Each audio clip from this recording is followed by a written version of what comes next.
ఇక విశాఖ ఋషికొండ భవనాల్ని ఏం చేయాలి, వాటిని ఎలా వినియోగంలోకి తీసుకురావాలి, ఈ అంశంపై తుది నిర్ణయం తీసుకుంది మంత్రుల కమిటీ. ఈ నివేదిక త్వరలో చంద్రబాబుకు అందించబోతున్నారు. మరి మంత్రులు ఏం ప్రతిపాదించారు? విశాఖ ఋషికొండ ప్యాలెస్ వినియోగంపై రాష్ట్ర ప్రభుత్వం కీలక నిర్ణయాల దిశగా అడుగులు వేస్తోంది. హాస్పిటాలిటీ రంగానికి అనుసంధానిస్తూ ప్రీమియం టూరిజం ప్రాజెక్టుగా అభివృద్ధి చేసి ప్రజలకు ఉపయోగపడేలా, ప్రభుత్వానికి ఆదాయం వచ్చేలా ప్రణాళికలు సిద్ధం చేస్తోంది.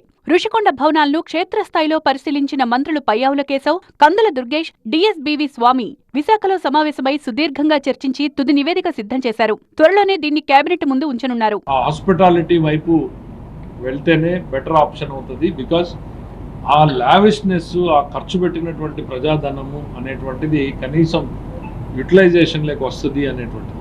సరే, అది వైజాగ్ వాసులకి చాలా అనుబంధం ఉన్నటువంటి ప్లేస్. ఎక్కువ టైం వేస్ట్ చేయకుండా మనం 2-3 ఆప్షన్స్ పెడుతున్నాం. ఇప్పుడు బ్రాడ్గా this was a resort and this should continue as a resort అనే ఒపీనియన్ వైపే జీవోఎం మొగ్గు చూపుతా ఉంది. ఈ భవనాలను ఏ విధంగా వినియోగిస్తే ప్రజలకు, ప్రభుత్వానికి ప్రయోజనం ఉంటుందనే అంశంపై అన్ని కోణాల్లో ఆలోచించి ఒక నిర్ణయానికి వచ్చామని మంత్రి కందుల దుర్గేష్ తెలిపారు. ఇవాళ మీరు అందరూ చూస్తూ ఉన్నారు, పబ్లిక్ ప్రైవేట్ పార్ట్నర్షిప్ అనేది ఎక్కువగా ఇవాళ ఈ ప్రభుత్వం తీసుకుంటున్నటువంటి ప్రత్యేకమైన కార్యక్రమం. అక్కడ పూర్తిగా ప్రైవేట్ పరం కాదు, ఒక పక్కన ప్రభుత్వం యొక్క భాగస్వామ్యం ఉంటుంది. దాంతోపాటు ప్రైవేట్ వ్యక్తుల్ని ఎవరైతే బాగా ఆర్గనైజ్ చేయగలరో, మెయింటైన్ చేయగలరో వారిని ఇన్వైట్ చేసి వారి పెట్టుబడులు పెట్టించి వారి ద్వారా ఆ ప్రాంతాన్ని అభివృద్ధి చేయాలనేటువంటి ఆలోచన.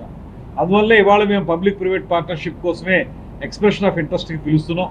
కోట్లాది రూపాయల ప్రజాధనం వృధా కాకుండా ఉండాలంటే దీన్ని రిసార్ట్గా కొనసాగించడమే బెటర్ అనే నిర్ణయానికి వచ్చామన్నారు మంత్రి బాల వీరాంజనేయ స్వామి. ప్రజలు చేసిన ధర్మని ఎలా సద్వినియోగం చేసుకోవాలని మేము ముందుకెళ్తున్నాం.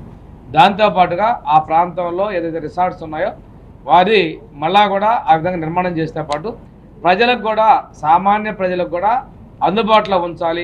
ప్రకృతి ప్రేమికులకు కూడా ఆ ప్రాంతాన్ని మేము అందుబాటులో తీస్తామనేది జీవోఎంలో నిర్ణయం చేసుకున్నాం. మంత్రుల సబ్ కమిటీ సిద్ధం చేసిన ఈ తుది నివేదిక త్వరలోనే సీఎం చంద్రబాబు ముందుకు రానుంది. ఈ ప్రతిపాదనలపై కేబినెట్ ఏ నిర్ణయం తీసుకుంటుందో చూడాలి.